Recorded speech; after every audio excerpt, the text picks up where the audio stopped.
All right. So let me begin today by describing to you just the nightmare of tech support I needed to make this chat happen today.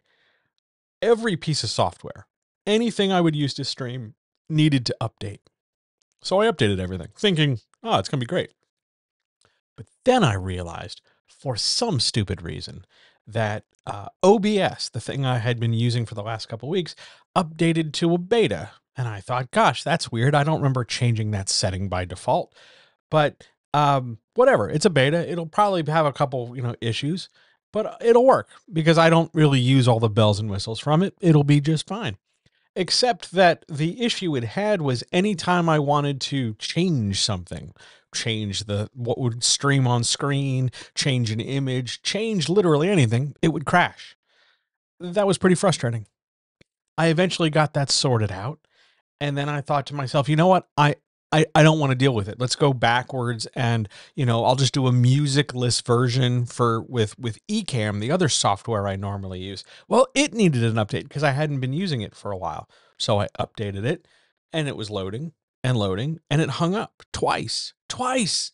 And I was just, man, absolutely certain that after all the prep I had done and all the hype I had done trying to get, everything back in order after a week off with the stomach flu.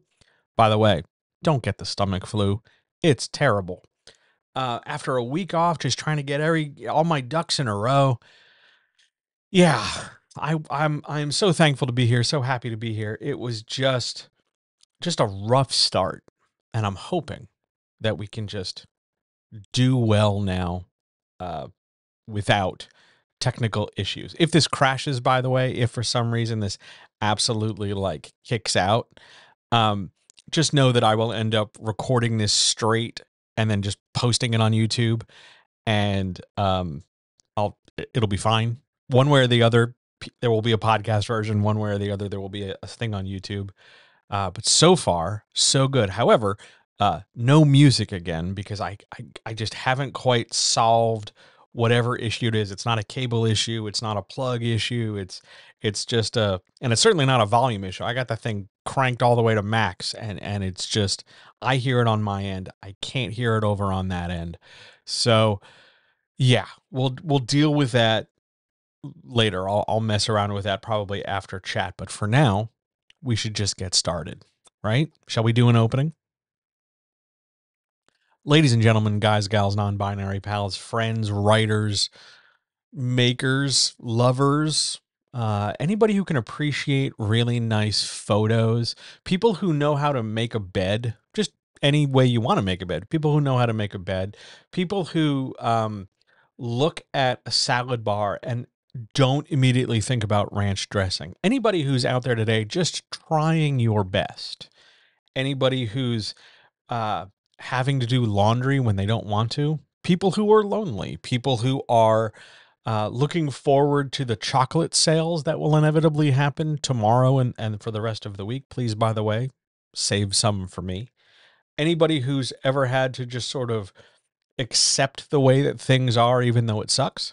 Anybody who's tried to change the way things are, even though it sucks.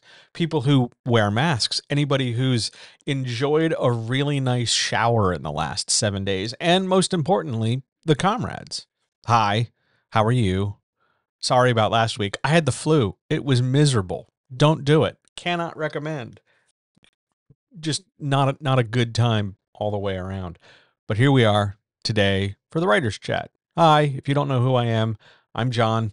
It's my job to help you write better. I love this job. It fills me with a deep sense of joy and satisfaction. It's why I'm still here doing this after 25 years. Um, yeah, just this is what I love to do.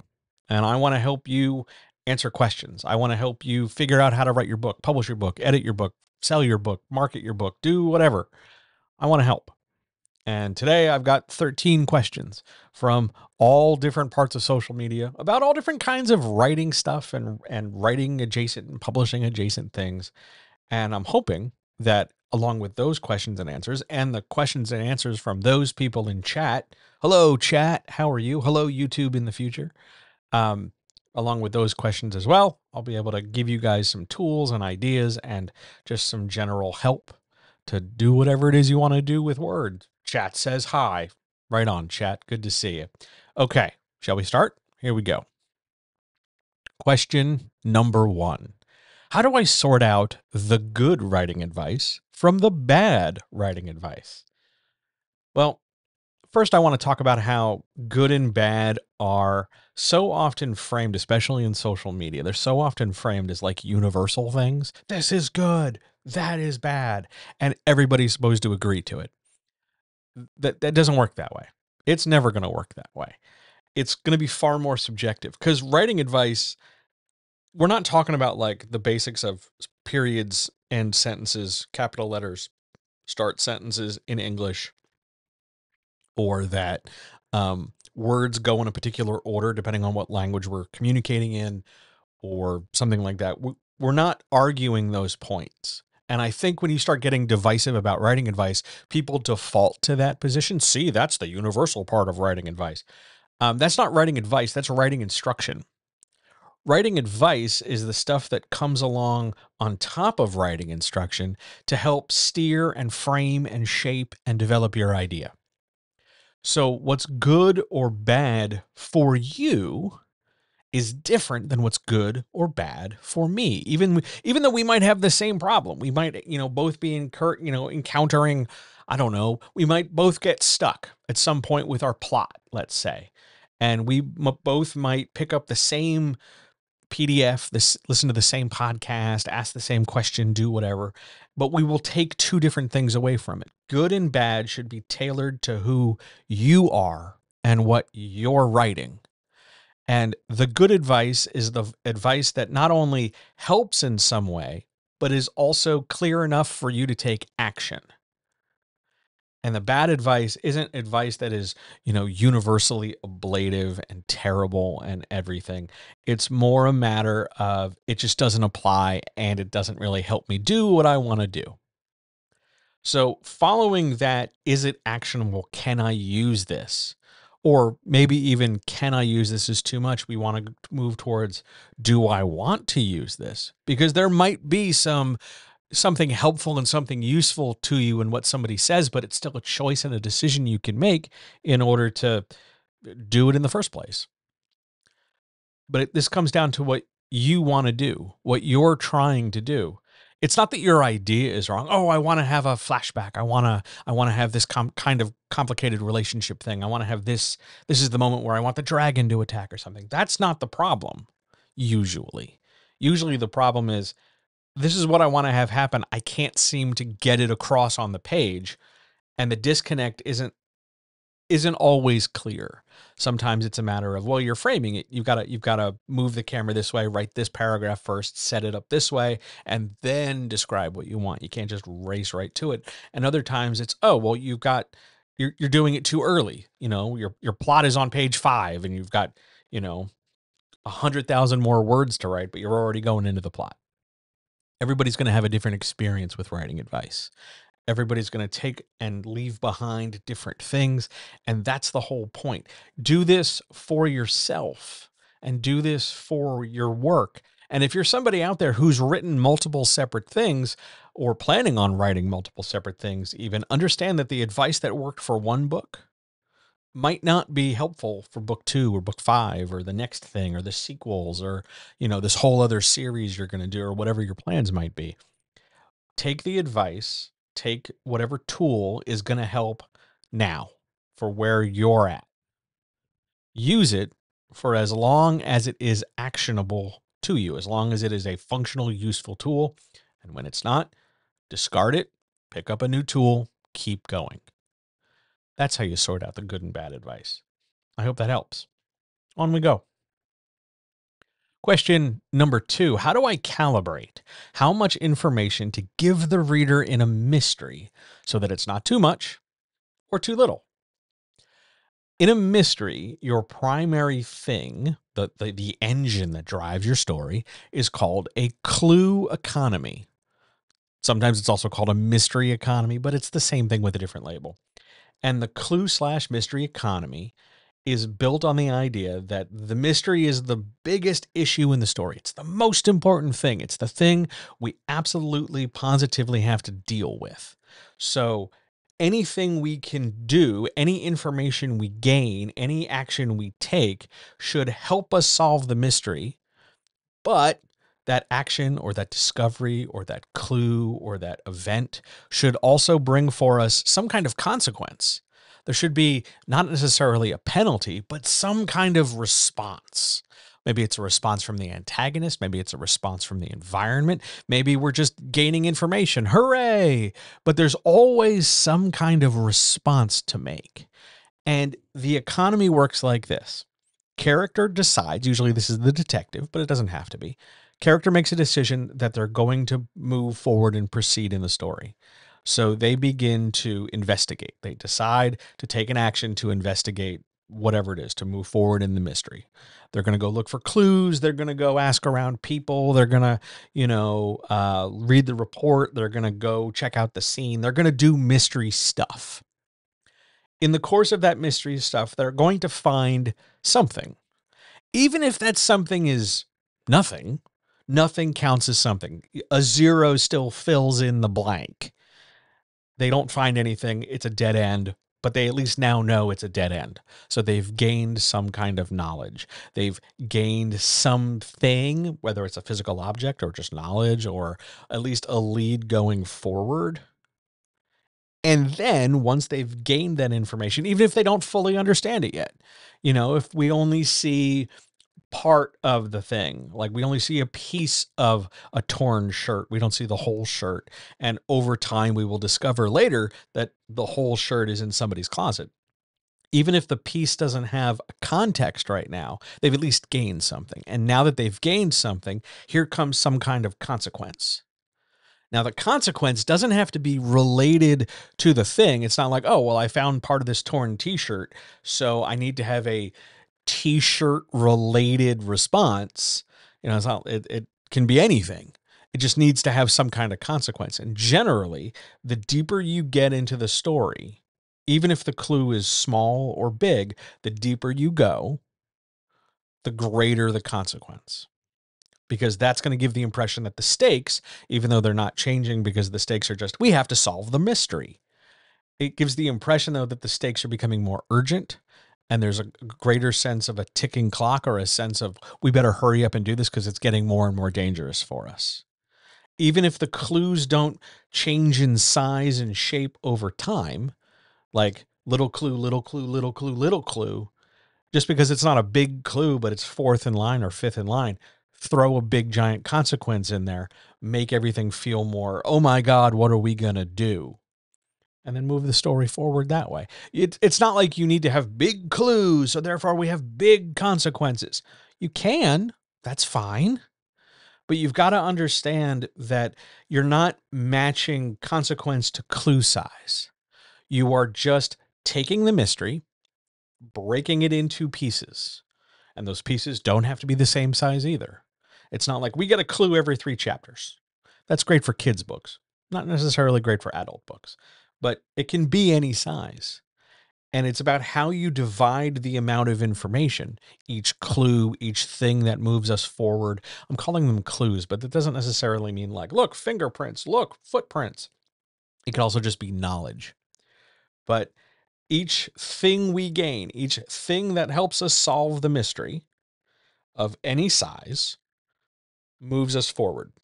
So it's about dividing the mystery into those pieces and then spreading those pieces out and figuring out how hard or easy it's going to be to get those pieces and how intense or large or dangerous or risky or messy or small or whatever the consequence is going to be for having to do the thing that is some degree of difficult to obtain the knowledge or item to move the mystery forward. You're going to calibrate that because that's what the question's asking. You calibrate it based on just making sure the information hits the page. Make sure that your story rolls forward the best you can. The pacing of the mystery, has it been too long between clues? Has it been too long in the story slow down? Isn't something you want to sweat in the first draft. because a first draft's job is just to contain the whole story. So if it feels messy or janky or irregular, you can do something about that. But that's a second draft issue. Really, too much and too little comes from dividing up the clues, dividing up the pieces that make the mystery solvable. Maybe you don't have enough. Now, what does don't have enough look like? Well, it depends on what the mystery is. But adding clues that are significant and not just adding clues for the sake of like, here's their left shoe print. Over there, there's the right shoe print. Dividing the shoe prints up doesn't get us anything. It just keeps us where we're at. We sort of plateau, but add to it. We want to get away from just plateauing. We want to move in a progressively hierarchical thing. A plus B plus C moves us up a staircase or forward in a path, as opposed to just it's 10,000 little paper clips and somehow they all get glued together. Too much and too little is not, it's not really a thing. I mean, it's a thing in our writer brain. It's a worry we have about shaping our story. But if you've divided the mystery into pieces and you've made those pieces contextually functional, like you've given them consequences, you've given them some portion of the piece of the mystery, the too much or too little will work itself out. I promise. I know that sounds like I'm dodging the question. I'm not. It's more about how many pieces did you break the mystery in? And if you're questioning it, chances are you need either fewer pieces because you're sweating. It's, oh my God, it's too much. Well, how many pieces do you have? Write them down. Or you definitely have too few. If you had the middle ground, if you were pretty confident with your number, you wouldn't be sweating this at all. My guess, because I know the person who asked the question, my guess would be that you have probably a need for, you've got some space and you need some more clues. That's my guess. On we go. Question 3. Are there ever any times where a pre-order, like an Amazon pre-order, is a bad idea for a book? And no-ish, or no with an asterisk, would be my answer. So by and large, the way people do this, the way the sheep move into the abattoir, and the way people feed the Amazon capitalism machine works. It happens all the time. People accept it as the given model for doing what they're doing. I'm not pleased about this, but hey, here we are. The idea of a pre-order itself is a good thing. We're going to get people excited. We're going to, make sure we definitely have some money lined up. It seems like good sales tactic. However, where the problem comes in with pre-ordering is or number one, I should say, number one, there's not an audience for this. Like, if you're not bringing people to a pre-order, like by a hungry, receptive, eager newsletter readership who's been waiting for the pre-order to go live, or people who haven't already been subjected to things, if you're just loading a pre-order up, but there's nobody waiting, like, I'm just going to start the pre-order and then I'll start telling people, and your audience is basically going from 0 to whatever number you're trying to get to. The pre-order isn't the bad idea. Your lack of stable pre-existing audience is your issue. That's a case where a pre-order is a bad idea. Because if you've got no audience, a pre-order is it's going to make you feel like shit. It's going to make you feel bad because you'll have this pre-order, but no audience. So you won't get the pre-orders you want. You'll be discouraged. You'll be frustrated. And before we even get this thing rolling out the door, you're already pushing back against this idea that you're not doing well. Not having a pre-existing audience for a pre-order is a problem. Those are all the PR words I could chain together in one sentence. Number 2, the other problem with a pre-order, having it run too long. Functionally, how long should a pre-order go? Not as long as most people run them. Why? Because the book's going to go live in the first place. Like, the end result is the book still goes out. People can still buy the book. The pre-order just really gives you a chance to leverage FOMO and to reward an anticipating audience with early access, or at least guaranteed access when access can start. And if you're not willing to leverage that, oh my God, you don't want to miss out FOMO, or you're not really willing to, like, there's no need to reward your audience because it's small, or because you're not trying to create a sense of urgency or expectation, running a long pre-order is going to be a lot of downtime spiked by very few instances of, oh my God, people were pre-ordering the book. If you're trying to get that dopamine hit, you're trying to get that rush of, oh my God, people are doing what they're doing, they're buying the book. Just go live with the thing. Just get out the door and do it. You can still market it. You can still do all the things. You can still turn around and leverage the don't miss out bullshit. You can do plenty of that. You don't need the pre-order. But is it a bad idea? Not really. Um, I would encourage people considering to do so to think about why you're doing it and how you're doing it. It's a good idea, but you don't have to do it the way everybody else does. You don't have to prime your audience the way everybody else does. You don't have to do it the same amount of time, the same way, lead people in the certain sales funnels through it. It is, I'm going to encourage you to swim upstream. Everybody's going to go one way. Do not be afraid of going another. Everybody gets to where they need to get to in the end. But no, pre-order is not automatically a bad idea. I just wish we didn't feel the need to mandate that one way of selling art is the best way. That's the part that bugs me. People in chat, of which, holy good Christmas, there's a ton of you. Hi. Wow. Um, Anybody have any questions about anything? While you go type your questions, I'm going to reach behind me for a second. You have a question, ask your question. You never have to say, hey, I have a question. Just ask your question.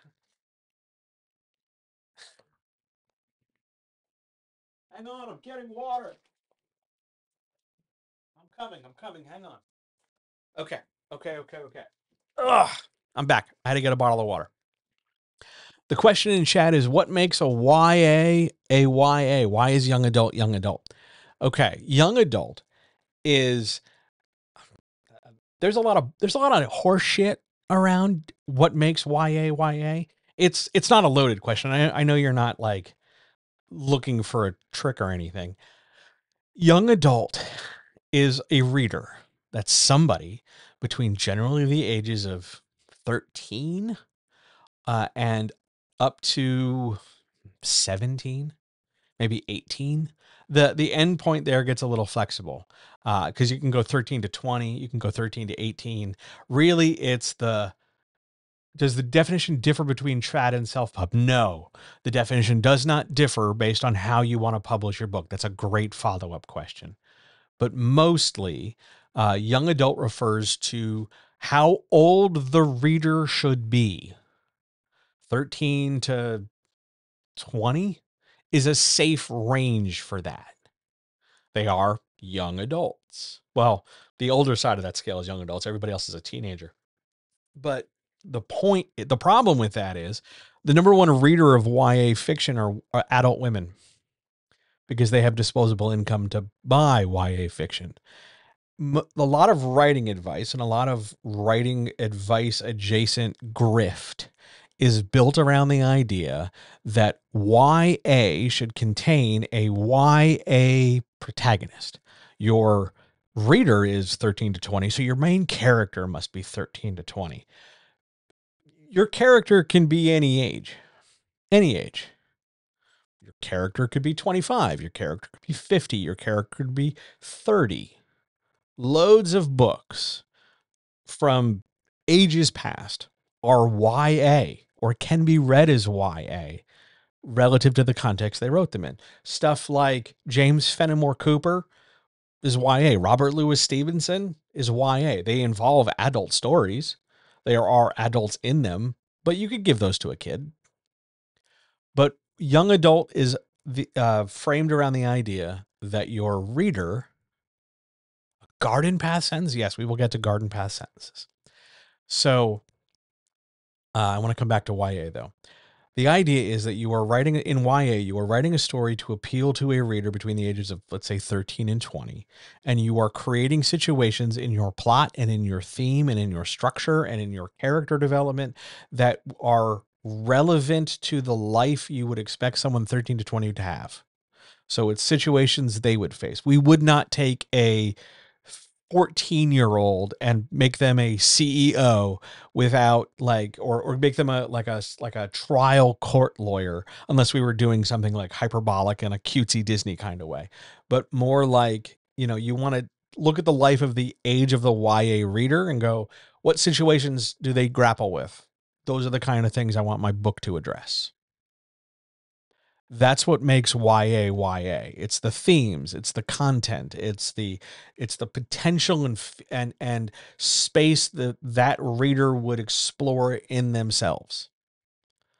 One of the worst things to ever happen in traditional publishing was the idea that YA, which used to be called teen, and I think that was a much clearer label, but YA fiction decided it had to take from genres in order to establish further conventions. Like YA fantasy leans into romance and YA science fiction leans into horror. You don't need to. There's just no reason to. But one of the worst things that happened was blurring that border, all those borders, so that people feel like it's expected for your YA to be spicy. I hate that word, and we'll talk about why later, but spicy to a certain degree, and it has to happen this way, and none of that is true. YA is YA because you are framing the experiences of a young adult reader in text. That's what makes YA YA.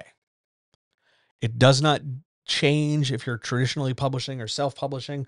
YA is YA because of its YA sort of sphere of influence and experience.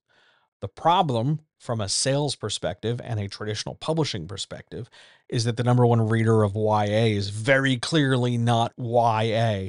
Young adult books are read by adult people, mostly adult women, mostly adult straight women, though that's variable depending on who you're polling. But mostly it's female identifying audience who are not young adult. Now, why are they doing that? Who knows? It could be escapism. It could be they're looking for just a certain level of prose and a certain sort of easily disposable trope heavy construction. Who knows? I don't know. I don't read YA. I work in YA. I work with anything, but YA is YA because it frames YA experience. That's a great set. That's the easiest way, the shorthand to think about it. Now, over here is, can you explain when a garden path sentence would be useful and how to effectively use a garden path sentence? Do we all know what a garden path sentence is? So when your sentence walks the garden path, that's where the phrase comes from. It's the idea that you're very welcome. The garden path sentence is the idea that it's a sentence that is best suited to communicate information in such a way that it is clear but not minimalistic. So we're not trying to take the detail. Let's say we're trying to describe, I don't know, let's say we're trying to describe where the protagonist and the sidekick are exploring a house and they go into the garage, right? And they find a car. The garden path sentence for seeing the car would not have to be in the fewest words possible. You wouldn't want to go, they open the door and discover a Dodge Challenger or an Escalade and stop there. That is not a garden path sentence, because while you have done the job of describing a thing, you've moved too briefly. You have not led the reader on a satisfying, I'm making air quotes, satisfying experience. It's not flowery. We don't want to wind and bend. We're not Tolkien describing the history of a hill, but we want to make sure that we describe a thing in a way that is engaging, but has a little bit of flourish to it. We can effectively use a garden path sentence when we're trying to communicate something whatever it is, because it doesn't have to be description. It could be dialogue. It could be narrative. It could be the sentence that talks about the bomb going off. It could be anything. But we use a garden path sentence in order to demonstrate to the reader, hey, I can describe this thing and make it sound cool. That's useful because that helps us explore, not only from a writing perspective, it helps us explore how we communicate with the reader. So that's our authorial and our narrative voices. But it's helpful from a reading perspective because it gives the reader something to imagine. It's moving the camera. It's giving them an image in their brain. It's giving them that mental movie. That's what makes garden path sentences useful. Do I think the world needs to like call everything a garden path sentence? Do I like the label? No, it's okay. But I haven't heard that in ages. Wow. But yeah, you can use them throughout paragraphs, throughout dialogue. You can use them anywhere. If there's a red flag to garden path sentences, it's that chaining too many of them together, back to back to back to back to back, without trying to really vary up your sentence length or vary your paragraph length, makes the story feel slower without the story actually slowing down. You just get a little long-winded, like the answer to this question. I hope that answers it, though. All right, let me open up this bottle of water. Any other questions? You're really welcome. It was a great question. Other questions? Shall we keep moving? Oh, I left my tea downstairs, so I'm dealing with bottles of water. It was one of those things where I had lunch right before the chat, and I had my tea in my one hand and the plate for lunch on the other, and I finished. I put the plate in the sink, and I put the tea down, and I forgot to pick it back up. So there's no tea update. Sorry, guys. All right, shall we keep going? Let's keep going. Question number 4. Should writers have a merch store based on their work or the worlds of their work or the characters of their work? No, just no. Why not? It's a pain in the ass. It's a pain in the ass. I know it sounds like a great idea because it's one more avenue for sales. And for a lot of writers, a merch store helps keep them alive. Because in addition to producing not necessarily art of their characters, but if they themselves are artists, this is how they get their art out. Merch stores for a lot of creatives are a boon. They're a lifesaver. Fantastic. But as a writer listening to this or seeing this on YouTube, if you don't have one already, you don't have to go out of your way to steer off on some tangent to go like, oh my God, I have to have one. No, your first and primary job, your greatest job should be to write your book. No matter how you're going to publish it, your first job should be to write, and all the other stuff, the audience growth, the marketing, the research into how you want to publish it, the paying for things if you're going to self-publish it, or the hunting down for a pimp and everything else if you're going to traditionally publish it. All that stuff comes second. Job number 1 is always going to be write. The merch, distant third, fourth, fifth, sixth, 1 millionth. You don't have to have one. As somebody who used to have one, I can tell you it's a huge pain in the neck, because while you can design any kind of goofy stuff you want and people will pick it up and that'll be great, it will never move units the way you think it will. And it becomes at some point more of a, oh, right, I have a merch store. Oh God, I have a merch store. Than it will be this sort of outlet. And I know a lot of writers, especially those wrapped tight in the womb of social media, will sit and go, yeah, but if I have, it would be so cool to have merch of my stuff. And then people can buy it and they'll love my characters and love my world. Slow down. Slow down. Chances are you got to finish the book first. I'm glad you're excited. It's good that you're excited. It's wonderful that you're excited. But how about we just write the book first before we start talking about like what's the 2, 5, and 10-year plans of long-term global creative zeitgeist domination? You don't have to have one of these things. It's not required. It's not critical.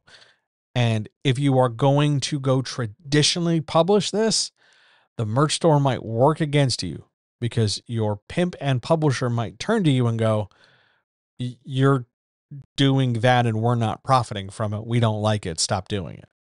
That's a thing. Don't step on their toes if that's the way you want to go. You don't have to do a merch store. On we go. Next question. The other week, you were talking. Wow, I really messed up typing this graphic. Last week, you were talking about a hobby writer getting serious. Yes, that was a thing from the previous chat. How exactly would I start doing that? Okay, let's talk about how we get serious. We get serious not in terms of like changing everything radically. It's not like I'm saying you have to buy a certain mug and wear a certain sweater and listen to one exact playlist from the beginning. That's not a thing. You want to get serious based on how you allot your time and how you allot your focus. Now, time and focus are two things that are sometimes out of our control. Sometimes we're just not going to be able to, we'll say we want to spend an hour doing this, but, people are knocking on our door. We got other thoughts in our head. The phone rings, the cat's a problem or whatever. And we want to dedicate an hour, but we can't do that. Just because you can't make a personally created deadline does not mean you're not serious. Seriousness for me, and I think this is a pretty subjective thing, but seriousness for me is measured in overall effort. Did you do your best at the day, at the time, in that hour, of that moment? Did you do your best? Really? Or did you have 5 other things going on at the same time? And yeah, you were doing it. You were writing. You were this, you were that. But had you not maybe also been scrolling on your phone periodically, you maybe could have squeezed in more writing time. And you didn't put the act of writing and the act of thinking and the act of planning and the act of being an artist and being vulnerable first. You start being serious when you prioritize that vulnerability. Okay, I'm going to sit and write. And it might just be for 10 minutes. It might be for 2 minutes because 35 things happen. That's fine. That's going to happen some days. Life is going to life. So you get started by prioritizing your vulnerability, prioritizing your effort, prioritizing your time where you can. And when you get interrupted, you, instead of just, oh, I only wrote 10 minutes and then, the day is 24 hours. You couldn't find another 2 minutes. I'm not saying find another hour. I'm not saying like, stare at the word processor till your brain leaks out your ears. I'm saying you choose to do what you can when you can. So you got a minute, write a sentence. Can you write yourself a note on the phone, while you're waiting for other stuff because you can't sit at the desk because reasons? Can you leave yourself some notes? Can you think about how you're going to frame the next scene? Can you find, when you're waiting in line at the grocery store to get your shit, can you take 5 minutes while you're waiting and spacing out? And instead of like staring off at how ugly the coat of the person in front of you in line is, think about like how you're going to frame that dialogue. Take chances. Take chances and make choices to figure out where you can get more work of the writing and the thinking and the creating in place. And you will be taking it more seriously so that it's not just this low stakes, I kind of do it whenever thing that you keep saying is important. But now it's time to back that I say it's important up with effort that you would consider if you were watching someone else do it and you saw them do your level of effort, would you say they're serious about it? If you can get there, despite any other issues, despite any problems or whatever, if somebody else were doing this and they came to you and asked you to judge them and you would make that statement, then yeah, you're doing it. But I promise you,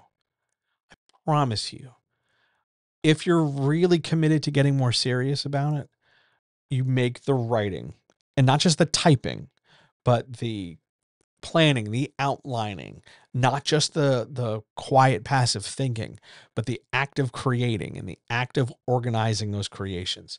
You make that a priority. And you understand that you're operating in a slightly riskier way because you will eventually reach a point where you will publish. And yes, that might mean somebody might leave you a bad review or not buy your book or not like it. But you've got to come to terms with the idea that that's not the end of the world, even though it really hurts. That's a tough thing for a lot of people. But we start by prioritizing our effort. And in terms of prioritizing our effort, we don't just sit down and say, we're going to write more often, because you can write more often and not give a shit. We start by prioritizing, I'm going to always do my best to write what I mean. That's how you get more serious. Next question. Question number 6. What aren't a lot of writers considering when they start marketing their work? Love this question. They're forgetting that marketing is about growth. What happens with marketing is that, let's say you're going to do this on Twitter. You more, how do I say this? You more frequently tweet to the same number of people different approaches to buying a book. So let's say you've got, I'll make up a number, 1,000 Twitter followers. And you've been tweeting out pretty much the same link and image combo with the same kind of pitch pretty regularly, maybe weekly, because that sounds pretty good. That's not bad. What you're not considering is that eventually, whether or not all 1,000 people buy the book, all 1,000 people have seen the advertising. And if they've bought the book or they will buy the book, great. But eventually, all 1,000 people will have bought the book or not bought the book. Now, ideally, we all hope for 1,000 people. But you've got to remember that 1,000, and I made numbers up, but 1,000 is finite. Eventually, that's everybody. And sure, we can be very happy with 1,000 sales. That would be incredible.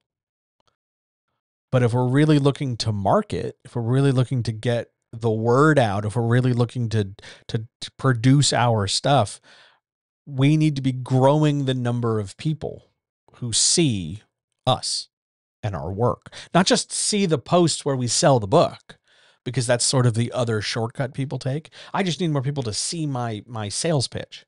No, you need more people to see you, which means you need to do the behavior beyond sales pitch and image and sales link. Do the behaviors of social media, do the behaviors of engaging with other humans that give you a larger audience. You need to talk to more people. You need to communicate. You need to find different ways to grow the number of people who become aware that every once in a while you're going to throw out a sales link and a sales pitch. Now, maybe limiting yourself to one platform isn't going to help here. That's very, very possible. Super possible. So we have to dip our toes in lots of other places. I can go over there. I can try this platform. I can try that platform. I can talk to these people in person. I can leave a note over there with those people. I can write an email over here. I can start, doing this and also mentioning other things. Like, you don't, just because the majority of writers sell their stuff via certain avenues in social media, Twitter, Blue Sky, TikTok, that kind of thing. Just because people stick to one space doesn't mean you have to. Doesn't even mean you should. Your job, from a marketing sort of lens of things, is to get more people to become aware of you. And then secondarily, make them aware that not only are they aware of you, but that you also sell books. I know that seems a little counterintuitive or a little counterproductive because you're trying to get them to buy the book. So why are we not leading with the book? The reason you don't lead with the book, just to head this off at the pass, is because if all I do is come throw sales pitches at you, if all I'm talking about is buy my book, buy my book, buy my book, buy my book, even if I find new and exciting ways to say buy my book, you're going to tune out. And you're going to immediately build an association in your head between all John does is buy his book, and I don't want to be sold a book that way. So I'm doing a disservice to both of us because, one, you've tuned me out, and two, I'm not getting a sale. So What writers aren't considering in marketing is how they're growing their overall audience, independent of how effectively they're selling things. Those are the two factors that we deal with when we're marketing stuff. How am I reaching people? So that's the sales pitch. That's the way I'm talking about my book. And is the number of people I'm reaching growing because of things beyond how I'm reaching them? Like, am I being a person on social media who's doing more than just shilling my book so that more people want to follow me so that when I do shill my book, more people see it? Balancing those two things or keeping them slightly out of balance is really the key here to getting things moving along. And a lot of people don't think about that. They should. They really should. On we go. Chat. Any more questions, you guys?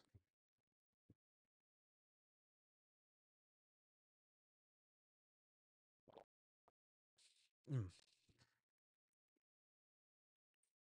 Shall we keep moving? I'm going to tell you right now, the latter half of this chat has some really weighty, big deal questions. Just buckle up. All right, here we go. Question number 7. Does a villain really need to have a monologue? No. For some reason on TikTok in the past week or so, I was laying in bed a lot. So I scrolled TikTok because I guess I wanted to leak my brain out of my face in addition to having the flu. There was a lot of discussion about villains, like book villains and what makes a good book villain and why do we fall in love with the villain and all this other hoo-ha. And there were some people talking about great villain monologues. What makes a good monologue? And they were listing not monologues. They were describing like a back and forth between people, which is a dialogue, die meaning two, mono meaning one. So they're listing dialogue. Look at this scene where this guy, the bad guy says to the hero, blah, blah, blah, blah, blah, blah, A, B, back and forth, back and forth. That's not a monologue. A monologue is so I have you now, Mr. Bond. And here is my plan. I'm going to, saw you in the nuts with a laser. And then I am going to change the gold and then do this and do that. And then I will win or whatever. That's a monologue.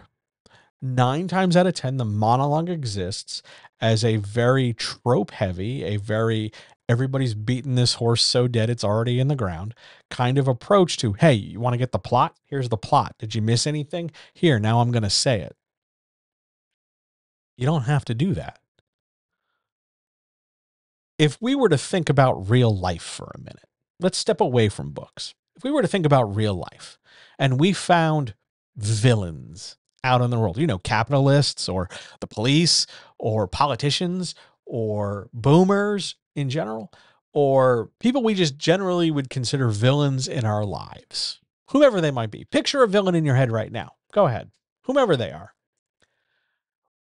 If they're doing their nefarious evil villainy, do you think the villain you're picturing in your head, whether that's a family member or a business person or a rich capitalist or whatever, do you really think they would stop and talk to you at length about what they're doing and why they're doing it? On one hand, you might say, well, yeah, John, they're really narcissistic and they love the sound of their voice and they're an absolute monster. So of course they're going to bloviate for 30 seconds to tell me like how, they're just going to fire off at the mouth. Yeah. Yeah. I'm sure they would just love the sound of their own voice, but would they stop to tell you their plan, or would they just be telling you about how great it's going to be when the plan happens? So for instance, let's say we have a very wealthy capitalist idiot, like a real bad guy, right? Maybe he's the richest person on the planet. Who knows? Okay. If that richest swine has a plan to implant computers into people's brains to make them a docile, controllable army of computer zombies, let's say, do you think You, the hero of our story, cornering the rich capitalist before they board their hover vehicle away to escape for a later chapter. Do you really think they would tell you, hey, protagonist, what I'm going to do is make sure that this happens, that happens, this happens, that happens, this happens, that happens, this happens, and that happens, and it'll be really awesome when it does? No, they're going to summarize the individual steps, shortening the monologue considerably, and then get to the part where they just gloat about how great it's going to be, because that's the part they want to lord over you. Dialogue, conversation, back and forth, even monologue, character speaking. Let's go broad. Character speaking is about expressing emotion. It's reactive. And villains tend to be reactive in what are called pro-power ways. They believe they have control. They believe they have authority. And how they speak to the people who they feel superior to reflects that assumption on their part. Would you like us? Here's a very simple example. Listen to, in Star Wars, listen to how anybody in the Empire talks to anybody not in the Empire. That is pro-power, power forward, not the basketball, pro-power, power forward dialogue or discussion or monologue or statement, because they think they're superior, but they don't cover the whole thing. They shorthand it, they hand wave it, they shorten it up. You'll find that the Death Star is very much operational, but they don't cover, okay, so what we've done is brought in 130,000 Imperial scientists, and I've got a laser that shoots through a couple dozen kyber crystals and also the Force and blah, blah, blah, blah, blah, blah. They don't cover the individual pieces. They just go, hey, the Death Star works. We're going to go blow up those Mon Calamari. There's your inside Star Wars stuff for the afternoon. But villains do not need to monologue. Just because other people have written monologues, villain and otherwise, does not mean you need to. You don't have to. If you want to, go ahead. Enjoy. Lean in. Write a good one. But please don't think it's a thing you have to plan for and a thing you have to do. Next question. Question 8. If I query under my real name, can I later change to a pen name? Now, I'm going to confess something. So here is a John Fession. I really thought, or I have thought for a very long time, that a lot of the very simple, I'm terming these simple questions about writing, have been answered to death. So much so that the answer would be readily apparent, easily findable. Just Google it real quick, find the answer, and out the door you go. What I have discovered in the last year or so, especially the last year of doing chat, is that a lot of the simple questions, the really straightforward stuff, has not been answered. And writing adjacent things, writing spaces, people with some level of authority or knowledge assume instead of inform people as to the answers. They just figure you know it, so they don't stop and tell you. And I've been guilty of that too. And I'm sorry. So let me answer this question. If you query under your real name, you can change to a pen name whenever the hell you want. Just in the query letter, hey, I might be using a pen name later. Or once you get a deal, email, hey, pimp / publisher, whatever. I'm going to write this book under a pen name. That's fine. That's so fine. Yeah. If you query under your real name and want a pen name, do it. If, by the way, you're going to use a pen name anyway, put them both in the query letter. If you already have one, use it. You're querying under your pen name, but you're also querying under your real name at the same time. Hi, I'm fill in your name here. I'm writing under the name, fill in pen name there, blah, blah, blah, blah, blah, rest of the email, etc. Query letter, done. It can be that simple. Easily. On we go. Question number 9. Oof. Does the amount of spicy scenes in a story determine if the romance is a subplot or a main? Where's my bottle of water? Or a main plot? Oh boy, we're getting a mouthful of water for this one. We're going to talk about spicy scenes. Can we stop calling them spicy scenes, please? Can we just be an adult for a minute? They're sex scenes. There's sex scenes. People fuck. It happens. I understand that we say spicy so that we don't get in trouble with the algorithms, but fuck algorithms. That's an asinine thing to do. It just, like, grow the fuck up. Spicy scenes or sex scenes.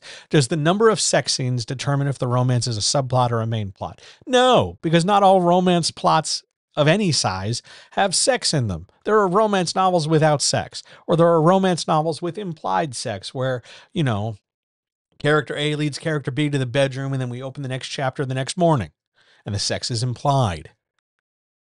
There's no number of sex scenes of any degree. And I'm not just talking about like overly detailed, euphemistic sex of any persuasion, penetrative or otherwise.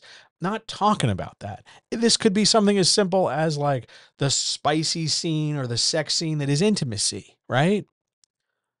Anything there. Spicy is often qualified as sex or intimacy, and they're not the same thing. There's emotional intimacy, there's physical intimacy. They're very different things. And there could be a ton of them, but your romance can still be a subplot. Why? Because you have this other thing going on in the story that is your main plot. It just so happens that while this big thing is happening, characters are expressing love for one another. It's not about the number of scenes. It's not like, well, you have 4 scenes, so it's a subplot, but you have 6 scenes, that's a main plot. It doesn't work that way. We're not making a recipe. It's not churn and burn from the widget factory. Your romance is a subplot if it generally, A, does not receive the same amount of attention as some other kind of conflict or challenge in the story. B, if it is a minor set of developments in the story, like not a lot of time is spent on it and not a lot of story is dedicated to it, and the number of challenges faced in it aren't numerous. For instance, if, let me think of an example here. So let's say the alien, we're writing a sci-fi story, right? In a sci-fi story, aliens are invading and we have to fight the aliens off and maybe save our town. If along the course of the way, while we're fighting the aliens, one of the people we rescue is maybe the person we have a crush on. And we went out of our way to like break into their house and kill the alien and save them because, oh my God, we have a crush on them. Whether that's intentional or accidental, doesn't really matter. But we've saved the person we have a crush on. If over the course of the rest of the story, while we're fighting the aliens, the person I have a crush on turns out that they have a crush on me. Now we're both sort of admitting we have feelings for each other by the end of the story. That's a subplot. Doesn't matter if we have a number of sex scenes. Doesn't matter how many times the characters are intimate. Doesn't matter to what degree they're intimate. It's still a subplot. Why? Because the book's about the alien invasion. If this was a romance story where we are focusing more and more on the fact that this person and I have crushes on each other, and we are learning to fall in love with each other. Meanwhile, there's an alien invasion, like we prioritize the romance, then that would make it the main plot. But just because your characters go over in the bushes and fuck does not make it a romance novel any more than somebody going, gosh, I wonder where you left the keys doesn't make your story a mystery. But please, can we just think through clearly the amount of time and space we've dedicated to bullshit, like, let's call it a spicy scene because the algorithm is the boss. The algorithm, it shouldn't be the boss. Don't make it the boss. I understand that monetization is a big deal, but you know what? It shouldn't be a big fucking deal. We should just be people. So stop calling it spicy. It's a sex scene. Grow up. Sex scene. People fuck. It happens. What are you going to do? I'm not saying you have to go do it. You don't have to have a romance novel with it. It's fine. Doesn't need to be graphic. Doesn't even need to be there. But can we just please stop infantilizing the concept because we're afraid of repercussion? You sound foolish. It irritates me. On we go. Questions? Why did that slide? Oh, because I clicked it. Questions, anybody? Is there a defining line between smut and erotica? Yes, there is a defining line. Actually, there's a couple.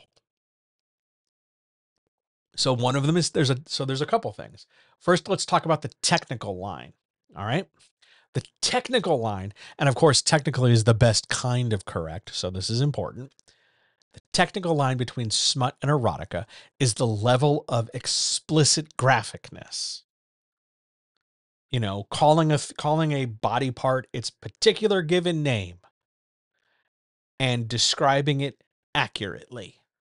Not euphemistically, not with like cutesy names or vague shapes, but you're saying a thing is a thing and it looks like this and it does this and it operates this way and it engages these senses, whatever. Or an act between two people is this. And it's not necessarily clinical, but it's very explicit. We know exactly what's happening. That skews towards erotica. Smut, from a technical perspective, is it's a level of graphicness. So things are being described, but not everything is being explicit. Sometimes there are euphemisms. Sometimes there's, vague language. We don't always get genitals with, by their clinical and technical name. We get, the romantic typical like flesh sword or something where we get a little euphemistic, and it's a blend of the euphemism plus the technical to be, and it remains graphic. That's the sort of the technical side of smut and erotica. Let's move away from that to the philosophical line. Smut is a judgment word. That's smut. I don't like it. It's smut. Whereas erotica is sort of a thing that I can observe that I maybe don't have a judgment on, or I do. It's a condemnation. But generally, smut is thought to be sort of a judged thing. It's the difference between saying something is trash or good or something. But from a writing perspective, it's about the level of the amount of euphemistic language, the frequency of it, and the amount of technical, non-clinical, but clear language, and the level of how graphic things are. It is neither smut nor erotica to say character A and character B last night had sex. It's arguably some kind of graphic because it describes an act and it puts an image in your brain, but it's not detailed. So it doesn't hit either of those two things. Really, for writing purposes, it's about whether or not you are being explicit, whether or not you are spending a lot of time and space detailing it, and whether or not you are mixing in any euphemisms or not. That's a great question. Also, it's important to point out that a lot of reviews and readership will throw the word smut around in either a positive way, like we're trying to reclaim the idea of smut, or a negative way, like a judgment kind of way, like, ew, it's smut. And whatever, shrug and move on. Tell your story. Whether that needs to be euphemistic, honestly, doesn't have to be hyper euphemistic all the time. That makes you sound like you don't enjoy or understand what you're describing. But yeah, it's about finding what's the clearest authorial and narrative way of saying it. I hope that helps. What a great question. Thank you. Really amazing question.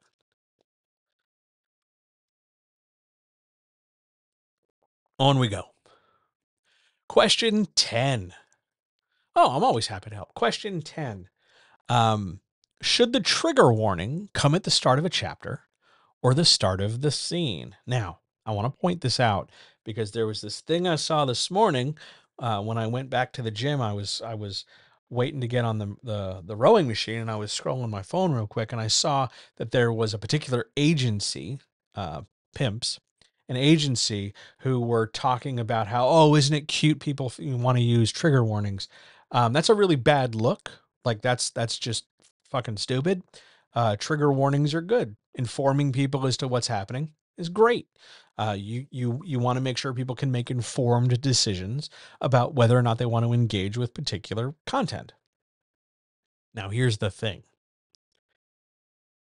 It, on one level, it doesn't ultimately matter where you put the trigger warning as long as it's, somewhere. Some people will tell you, and they have a point depending on how you craft the trigger warning or where it is, that if you were to stick the trigger warning like immediately in the like hit enter a few times and in the white space on the page right before the paragraph, if that's where your trigger warning is, people can feel like that pulls takes them out of immersion, and it feels very sudden. And it might not for some people be enough of a warning, like, hey, heads up, this is about to happen. And then immediately it happens. For me, and again, this is incredibly subjective, I've always advocated and told people put it at the beginning of your chapter. So that way your reader can make an informed decision before the moment it happens. Hey, this is coming up. Buckle up, get ready.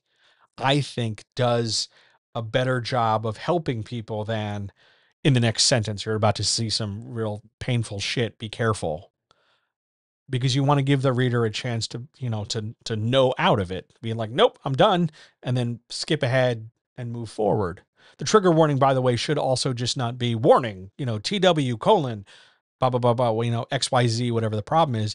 It should include some kind of indicator as to when to go back, and, the story will resume at the beginning of the next chapter. So we just know to skip the troubling part, the upsetting part. In the same sort, if you want a non-fiction, a non-text way to think about it, imagine knowing that there is a movie with a part that will make you upset or cry or whatever. But if you knew when that moment in the film was, you could skip past it. That's all. For me, it's animal death. I can't do it. I can't. That's why I never saw the third Guardians of the Galaxy movie. I don't care if they're not real animals. I can't do it. It's why I skipped the first 8 minute, or there's like an 8 minute window in the beginning of the first John Wick movie because they killed the dog. I can't do it. I can't do it. So I know to skip that part. I know to skip that part because I've watched it a few times and forgotten to skip that part. So I learned the hard way. And when I covered it for Patreon, I had to white knuckle the seat for a minute and keep doing it. But knowing is better than discovering by surprise. So put it at the beginning of the chapter. Great question. Question 11. This is the one that's going to get me in some kind of heat somewhere on the internet. You've said before that Goodreads is bad. Goodreads is the worst. What should I use instead? Nothing. You should use nothing instead. Nothing good comes from Goodreads. Goodreads isn't for you. It's not called Goodrights. It's called Goodreads. Goodreads is the juvenile middle school cafeteria of the internet. It takes all the worst qualities in social media: vague anonymity, popularity contests, pointless rating systems, and it somehow applies it to art. And then somehow writers feel compelled to just sit in that atmosphere as if those people are the only readers that matter. It's not. They're just fucking not. Goodreads is garbage. It should be for readers of books who want to read books and, I guess, review them or talk about them. As a writer, you want to stay 2 or 3 astronomical units or light years away. Just, you don't need it. You don't need it. You can sell books. I know this sounds blasphemous in some cases. You can sell books without Goodreads. You can sell books without Amazon. It won't look like the experience other people are having, but that doesn't make it a bad experience. Don't even bother with it. It's very tempting because you see so many other people, but you don't need it. Goodreads, I think, is one of the reasons why there are so many negative pieces of stigma stapled onto and attached to most self-publishing and writing. Because it's cliquish, it's divisive, it's pointless. You cannot draw a line between Goodreads activity and sales because eventually it just all blows up into social media drama, which sounds like a good marketing opportunity. Hey, everybody's talking about my book, but everybody could be talking about your book and still not buy it. You don't need to engage in this behavior. You don't need to do those things. You don't need to be in the polls or try to win a contest or even read it and give a shit about it. Just kick it to the curb. The internet is full of websites that some people are, deeply enamored with and deeply connected to for a number of reasons. And there are websites where people are just like, nah, that's not for me. Or you listening to this, let Goodreads be one of those, no, that's not for me websites. If you're on it and you have in the past found it useful or positive or good, congratulations. You're a unicorn. You're one in a million in a special magical forest of bullshit. But I have to caution you that those good times may be fleeting and temporary. And if you haven't gotten started with Goodreads, don't. And no, you shouldn't find an alternative. Just don't engage with that. Stick to what you do best, crafting your art, expressing yourself, and making it available for other people. Those are the three best things you could do. Goodreads is shit. Just don't even bother. I understand that there's loads of YouTube drama. There are whole channels dedicated to Goodreads nonsense and book reviews and book. I understand. I understand. Please crumple all of those things up and punt them into the sun because they don't do you any good. It's not going to help you. No good comes from that. Hey, I found this toxic waste. I better dunk my head in it. No, just no, don't do that. Do better. Make better choices. Protect yourself. Take better care of yourself. Love yourself. Fuck Goodreads. Next question. Question number 12. I'm not making enough money in my book sales. What's the first thing to do so that I can change this?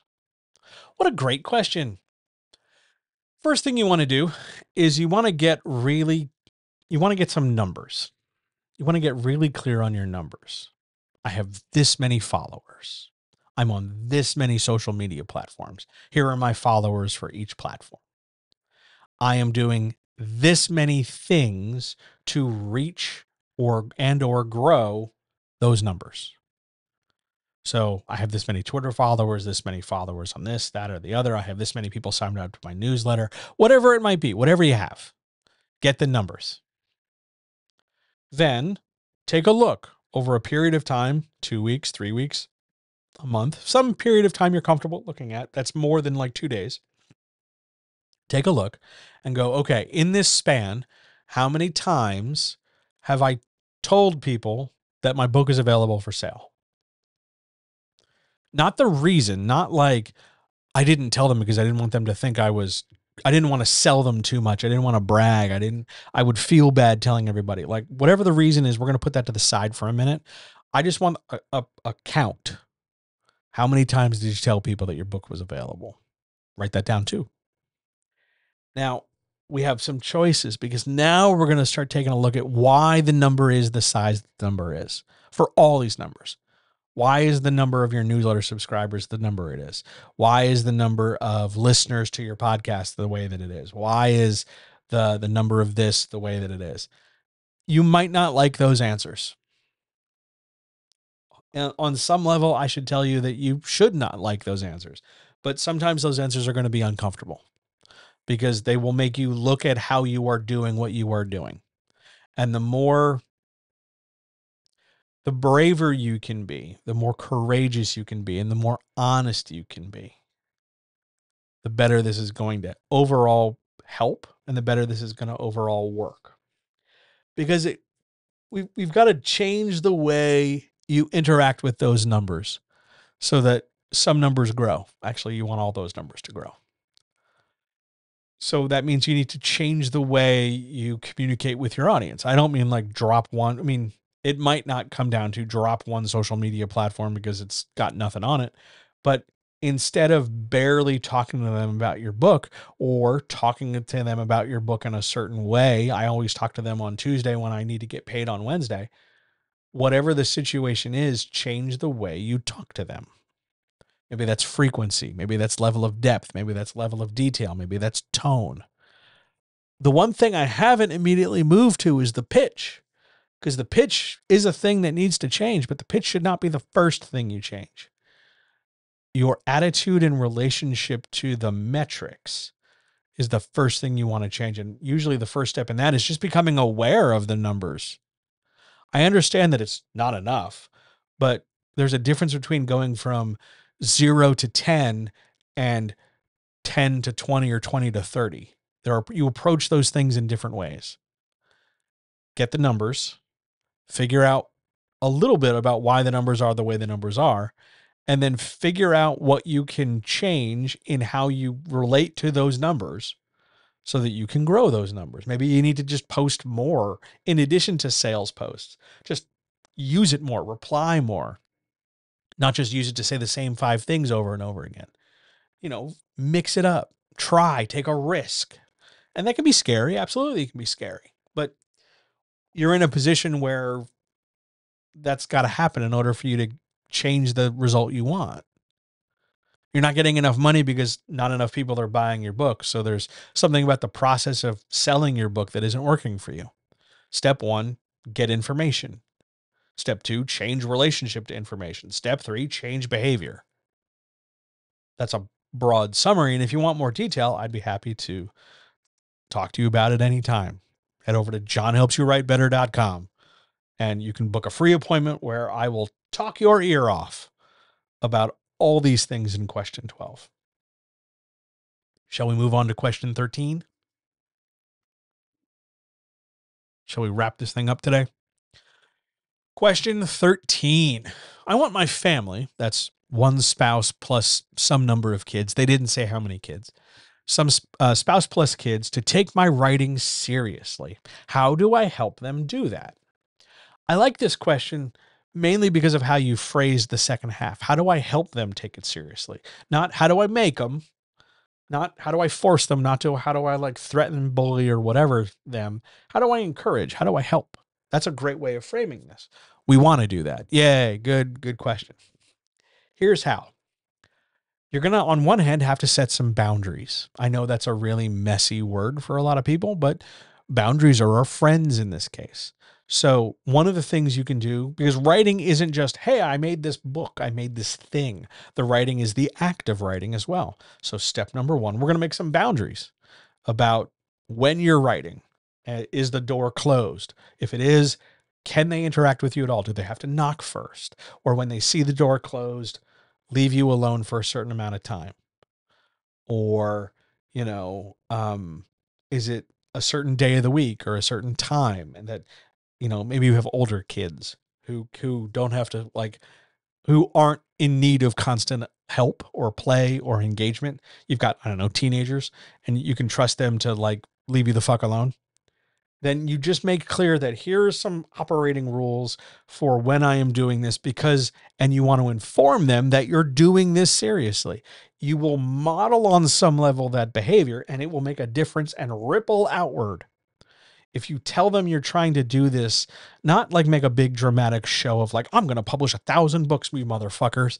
We're not trying to zhuzh up the moment. We're trying to just demonstrate, hey, kids, if you want to be serious about a thing, this is how I think you should be serious about it. You dedicate time to it, you set up boundaries and you stick to them, and you follow through on what you're going to say. So we make some boundaries. Hey, when the door's closed, either come back when the door's open or knock if it's really important. Or from this hour to that hour, go find spouse. Don't come to me. Or just wait until I'm done. Or whatever it might be. But step number 1, boundaries. Huge deal. From the other side, that's the outside of the door. If we're looking at our side, where we're in the room with the closed door, you got to keep the door closed. You got to hold your boundary. Sometimes that's really hard. Sometimes you might really want to, you can't seem to write. You can't seem to get out of your own way. It'll just take a minute if I open the door and talk to the kid. I know. I get it. I hear you. But you got to hold that boundary because you set up that rule. So step number 1, make some boundaries, stick to them. Step number 2, actually go right. Don't make a big show about it. Don't like dramatically get out the laptop and pour a glass of Merlot and sit down and do this. Don't make a big deal about it. Just sit down and do it. And when somebody asks what you're doing, you tell them, "Oh, I'm working on a thing." Period. Done. Doesn't need explanation. Doesn't need justification. And if they want to help, if you know, you feel comfortable with them making, suggestions of whatever kind, fine, but you don't have to solicit their help. And, maybe that means you got to put some headphones on, or maybe that means you got to, yeah, them a little bit, but you perform the task that is important to you and you let them see that the task is important to you, not just because we have boundaries, but also because when you say you're going to do a thing, you do it.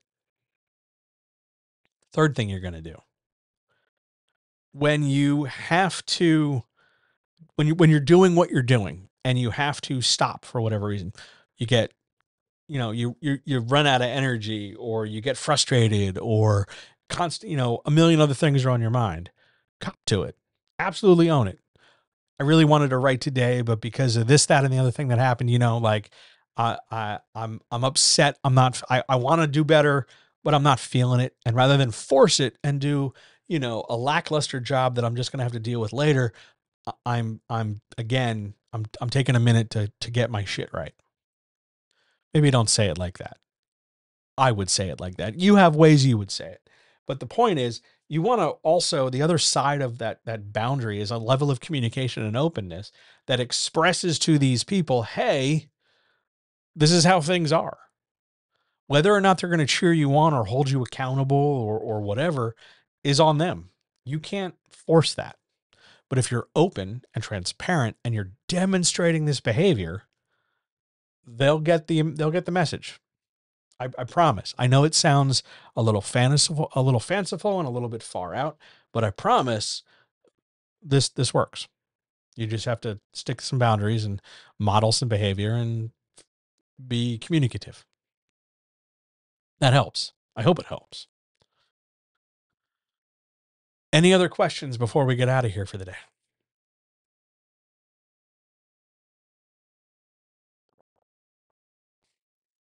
Yes, no, anything? Shall we keep moving?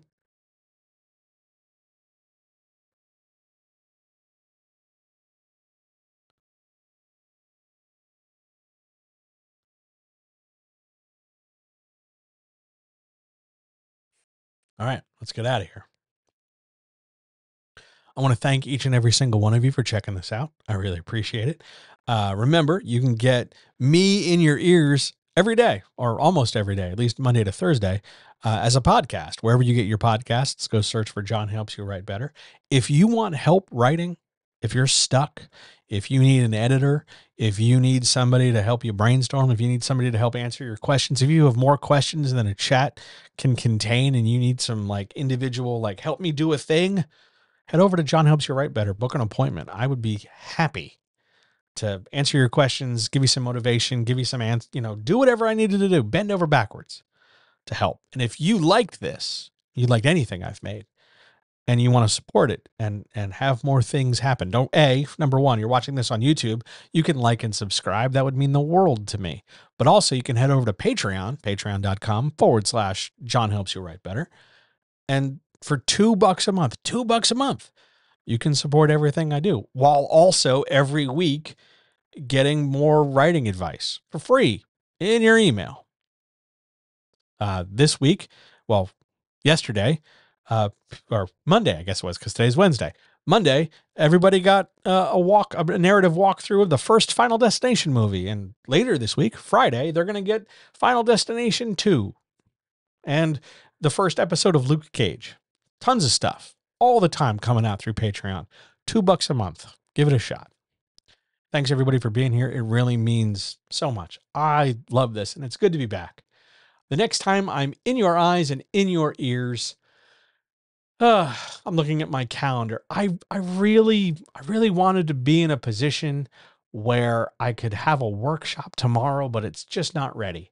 So for now, let's say that the next time I'm here will be next Tuesday, the 20th of February at 1 p.m. Eastern for another writer's chat, and we will see what happens thereafter. Thank you, everybody. All power to all people. Take good care of yourselves. Take care of the people around you. If Valentine's Day is your thing and you are not like me, a lonely hermit waiting for the cold death of the universe to embrace you, I hope you find true joy and pleasure today. Otherwise, um, drink some water, wash your hands, tell somebody you love them, and mean it. Like, seriously, it's okay to love people. Give that some thought. And I will see you guys very soon. See ya.